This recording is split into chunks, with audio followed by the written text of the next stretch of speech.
Right now, on to the point. The race for governor heating up, with GOP candidates reacting to a big endorsement. Well, I'm deeply honored to have the endorsement of our president. This has never been about being the top Republican. Deadline for Iran. President Trump warns of wide-ranging attacks on Iran's infrastructure if a deal isn't reached by Tuesday night. A new report on the deadly avalanche that killed 9 skiers is raising serious questions about the guide's decisions. Today, for all humanity, you're pushing beyond that frontier. The Artemis 2 crew sets a new distance record, capturing never-before-seen views of the moon's far side and beyond. The race for California's next governor heats up tonight. Good evening. Thank you for joining us on To The Point. I'm Becca Habiger. President Donald Trump endorsed Republican candidate Steve Hilton. Now, this could have a significant impact going into the June primary election. ABC 10's Jeannie Nguyen is here to break down what this could mean for voters and why Democrats are seeing this as a good sign. Yeah, Becca, up until this point, polls were showing a potential Republican matchup come November between Steve Hilton and Riverside County Sheriff Chad Bianco. But with President Trump's recent endorsement, experts say this could solidify the spot for a Democrat going into the general election. Well, I'm deeply honored to have the endorsement of our president, Donald J. Trump. On Monday, President Donald Trump endorsed Republican Steve Hilton as California's next governor. His Truth Social post says he believes Hilton will be a great governor and that Democrats and Governor Gavin Newsom have failed the state. But he believes Hilton can turn it around with his help. To make change happen, to make our state Cal-affordable. $3 gas, cut your electric bills in half. Your first $100,000 tax-free. Riverside County Sheriff and Republican candidate Chad Bianco also responded to the endorsement with this video posted on Instagram saying this is not about being the favorite Republican, but being a governor for all of California. That's his decision. But this race is about the future of California, not any one endorsement. Polls and stats were showing a potential Republican versus Republican matchup for the November election. But Democratic strategist Ed Emerson believes President Trump's endorsement is a gift to the Democratic Party and will amplify Democratic voters to cast their votes. I think that Trump is the besa de la muerte, the kiss of death for a candidate running for anything here in California. I think Democrats are angry enough. Republicans are fired up enough. It's the independent voter that's going to make the difference here in California. For California Republicans, Craig DeLuz says it was surprising to see President Trump give an endorsement, but he believes an endorsement on this magnitude could be successful for Hilton. His support carries weight. If you look at, in particular in Republican primaries, his candidates, the ones that he's endorsed, have been relatively successful. Adding that support for the Republican Party in the state continues to grow, especially for those who are still undecided. They've got 2 solid candidates on the Republican side to take a look at who I think Democratic voters, reasonably minded Democratic voters, could look at and say, you know, maybe I'm willing to give one of these guys a shot. And recent poll results show Hilton is leading over Sheriff Bianco. There is still no word on when or if Governor Gavin Newsom will announce an endorsement on the Democratic side. Becca. Jeannie, thanks so much. And CNN will host a gubernatorial debate in Los Angeles next month. The May 5th debate will be moderated by CNN anchors Alex Michelson and Caitlin Collins. There are currently 8 candidates running alongside Republicans Bianco and Hilton. Anyone who drops out now, however, will still show up on the ballots. The primary election is June 2nd. And Alex Bell sat down with the 8 top Democratic candidates for governor, asking them why they're running and their priorities for the state if elected. You can stream those interviews right now on the ABC 10 app. Now, we're also heading to the state GOP convention this week, where we hope to sit down with the top Republican candidates as we continue our coverage of the race for California's next governor. President Donald Trump addressed the country today, giving new details on a crucial deadline for Iran. He also described this weekend's daring rescue of a second U.S. airman shot down behind enemy lines in Iran. ABC's Karen Travers is at the White House with the latest. President Trump is giving Iran until 8 p.m. Tuesday night to make a deal. The entire country could be taken out in one night. And that night might be tomorrow night. If not, the U.S. will dramatically escalate its attacks and for 4 hours, he says, target Iran's civilian infrastructure. We have a plan, because of the power of our military, where every bridge in Iran will be decimated by 12 o'clock tomorrow night.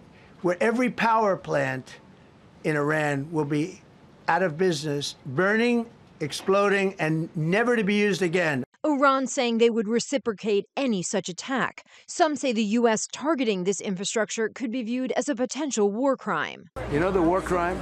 War crime is allowing Iran to have a nuclear weapon.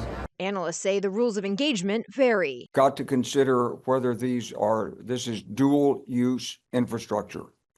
So if it's purely for civilians, then it's off limits. If it's being used for military purposes, then depends on the legal review, it can be struck. Earlier, Iran and the U.S. received a draft proposal from mediators from Egypt, Pakistan, and Turkey, calling for a 45-day ceasefire and the reopening of the Strait of Hormuz to try and find a way to end the war. Iran rejected the proposal and issued its own 10-point plan. U.S. officials described the counter-proposals as not constructive to negotiations. The president came to the briefing room to tout the daring rescue of those American airmen shot down Thursday over Iran. In the United States military, we leave no American behind. Asked if Iran must make a deal by his Tuesday deadline or open the Strait of Hormuz or both, the president said Iran must make a deal that's acceptable to him and it must include the free traffic of oil. Karen Travers, ABC News, the White House. As the conflict in the Middle East continues, experts are warning there could be an impact on this year's spring housing market. Local realtors are calling it a buyer's market right now and say they're already seeing the impacts. As of last week of February, mortgage rates were dropping to their lowest point in over 3 years to just under 6%. Last week, amid the war, they rose to 6.4%. Experts and realtors also say that home buyers are being extra cautious and even hesitant to purchase right now as the cost of gas and goods puts a strain on affordability. Local realtors say this is happening at a time when home sales are usually at their busiest during the spring. I haven't really seen people back out per se. They're just more cautious, right? They're cautious to their payment, and that's what I see a lot is people want to make sure that they're comfortable with the payment more so than the price. Experts warn that even if the war ends or a ceasefire is reached soon, it would still take at least 6 months for any lower mortgage rates to have an impact, and it would take a year or longer for prices across the board to cool down. Well, 2 months after the deadliest avalanche in modern California history, a new analysis by leading experts is questioning the guide's decision to lead such a large group through dangerous terrain during active avalanche warnings. 9 backcountry skiers were killed by the avalanche on February 17th in the Sierra. 6 others survived. According to the report by the Sierra Avalanche Center, the skiers were traveling in a tightly packed line when the tour leaders with Blackbird mountain guides should have spaced them out to reduce the risk. The report goes on to say, quote, exposing only one person at a time to avalanche terrain is an accepted best practice for backcountry travel. And analysis of past avalanche accidents has indicated that larger group sizes have higher chances of being caught in avalanches. The report also noted that several members of the group wore avalanche airbag backpacks, but none of those deployed during the avalanche. Well, still ahead on To the Point, the Artemis 2 crew breaks records, getting a rare close look at the moon's far side to pave the way for future missions. And rising fuel costs could hit your summer getaway. Jet fuel prices are surging, and experts say waiting to book could mean paying more for your flight. And temperatures slowly coming back down. We were in the 80s through the weekend, 80s today, so close to 80 tomorrow. But by the end of the week, cooler temperatures and a chance for thunder and snow. I've got to look at that forecast after the break. But first, in other headlines tonight, 2 new measles cases are confirmed in Sacramento County. Health officials say the cases were reported on April 1st in unvaccinated children. Both children are currently in isolation and recovering. The newly confirmed cases bring the total number of measles cases in Sacramento County to 5 in recent weeks. Savannah Guthrie returns to the Today Show this morning, back on air while still searching for her missing mother, opening up about the pain of not knowing and pushing forward through the uncertainty. Samsung is shutting down its Messages app this July, urging users to switch now to Google Messages. The move brings new AI features and improved texting, but if you're on a newer Galaxy device, you may already be locked out of downloading Samsung's app. History was made this afternoon in outer space. The Artemis 2 crew going farther into space than any human ever before, as they're now performing that crucial lunar flyby. The astronauts are observing 30 different lunar targets, including craters on the moon and mysterious formations. ABC's Rena Roy has the latest on their journey. It's the journey to the moon captivating the country, the Orion space capsule making a historic lunar flyby this afternoon, first setting a record for the farthest distance traveled by humans in space. We will continue our journey even further into space before Mother Earth succeeds in pulling us back, surpassing the mark set by the Apollo 13 crew in 1970. Today, for all humanity, you're pushing beyond that frontier. The 4 astronauts taking turns observing the moon, including craters and previous moon landing sites, and then the far side of the moon. These new images showing the moon and Earth from their vantage point. This is when they're going to show why human eyes can do things that the vehicles that have mapped the whole moon previously can't really see. The crew posting these photos from space, writing morning routine, wake up, shave, make the bed, witness something that's never before been seen by human eyes. Ahead of the mission today, they received this pre-recorded message from the late Jim Lovell, who was an astronaut on Apollo 8 and Apollo 13 decades ago. Hello, Artemis 2. This is Apollo astronaut Jim Lovell. Welcome to my old neighborhood. ABC News speaking with the astronauts last week about their excitement to be part of history. What do you want to tell Americans here at home who are watching this right now? First and foremost, I would just like to say thank you. Your support and trust in us has enabled this, and so many people that have worked for so long to make this possible. But also, we're just getting started. Now, the crew will also get a look at Rainer Gamma, a mysterious formation scientists are still trying to understand, and they'll get to see other planets in our solar system, including Mercury, Venus, Mars, and Saturn. Rena Roy, ABC News, New York. And ABC 10 meteorologist Brendan Minsheff also almost making me cry during that story, talking about 2 special craters that these astronauts got to name. Yeah, so not every formation on the moon is named, right? New craters are happening all the time. So they got the honor, the crew of Artemis 2 got the honor to name a couple of craters. One of them named after the spacecraft, Integrity. So Integrity Crater. The other one named after our Artemis 2 commander's late wife, Reed Wiseman's wife, who died of cancer in 2020. Her name was Carol. So she now has a crater on the moon named after her. A pretty emotional moment for all the astronauts up there earlier today. But they're on their way back home now. They're 250,000 miles away, but they will be back here on Friday, splashing down off the coast of Southern California. Let's talk about Northern California. 80 degrees today, 83 in Stockton, 84 in Modesto, 75 in Auburn, and 60s up top. Temperatures well above normal for the time of year by about 10 to 15 degrees in the valley. Tahoe was 14 degrees warmer than normal. 74 at the moment in Sacramento, 76 in Stockton, 79 in Modesto, 60s and low 70s in the foothills, and 50s and 60s up top. As we go into Tuesday morning, we're going to start off cool, pretty much where we should be. Normal low 46. I've got us at 47 in Sacramento, 47 Stockton, 48 in Modesto, 51 Placerville, 44 Angels Camp in Jackson, 28 in Truckee, and 29 in Tahoe. Tuesday afternoon, warm and dry. We're back near 80, but upper 70s and low 80s. Tomorrow, 78 in the capital city, 80 in Stockton, 81 Modesto, and 60s in the high country. Temperatures will continue to run warmer than normal as we go through Wednesday, but then we'll start to see some changes as we get later on in the week. And that's because this high pressure system's not going to be sitting overhead this whole week. In fact, it starts to move out.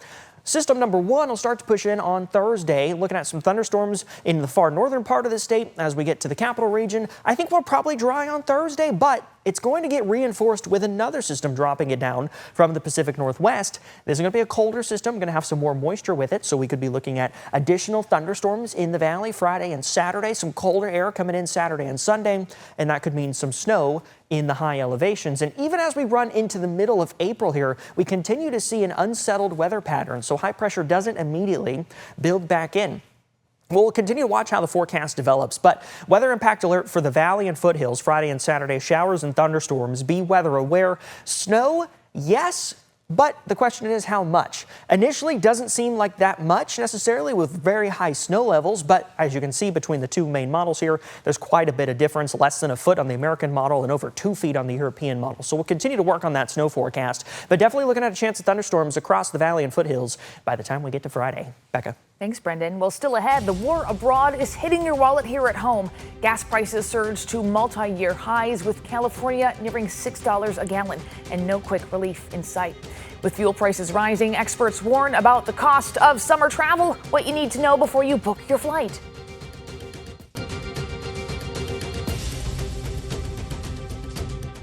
While the war continues in Iran, people here at home are continuing to feel the impacts of rising fuel costs. From commuters to truck drivers, just about everyone is paying more as we hit prices we haven't seen in years. Analysts say potential relief remains contingent on the reopening of the Strait of Hormuz in the Middle East.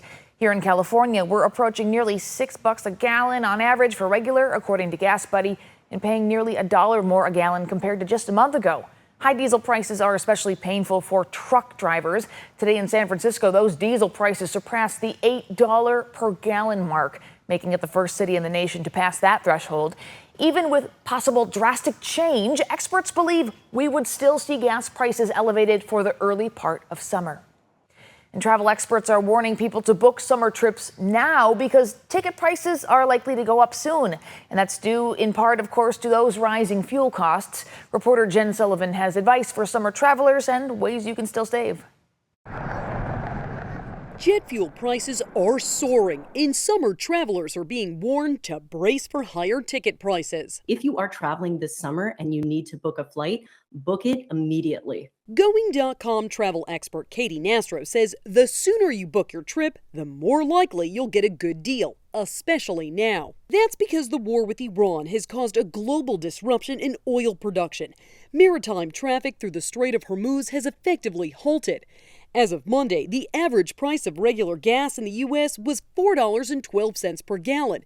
Since the war broke out, gas prices have jumped more than 38%, according to AAA, and other types of fuel costs are rising for the same reason. And that could mean higher airfares for travelers. Jet fuel is a large expense for airlines. It's roughly the second largest expense for them. Jet fuel prices have doubled in the last 2 months.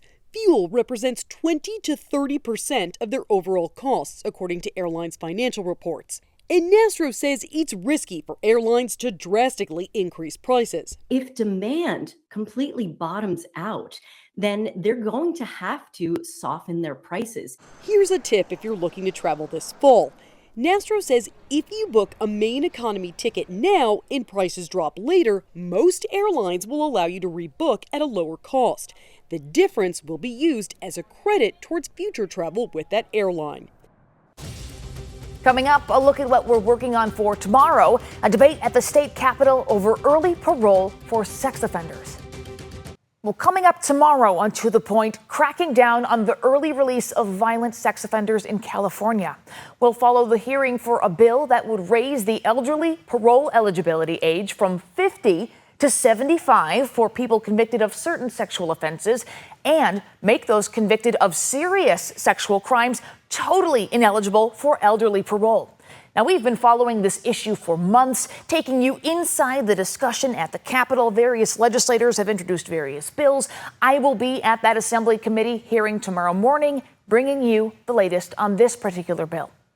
And hey, let's end the show on a high note. We're also looking ahead to Friday, where, again, the 4-member crew of the Artemis II will splash down off the coast of San Diego, ending a historic 10-day trip around the moon.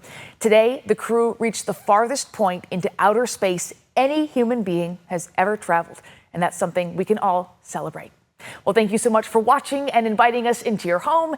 If you have something you think we should be looking into, please reach out to us. You can email us at tothepoint@abc10.com. And To The Point doesn't end here. To watch stories featured on the show, you can download our free ABC 10 streaming app to your TV. Have a great and safe night.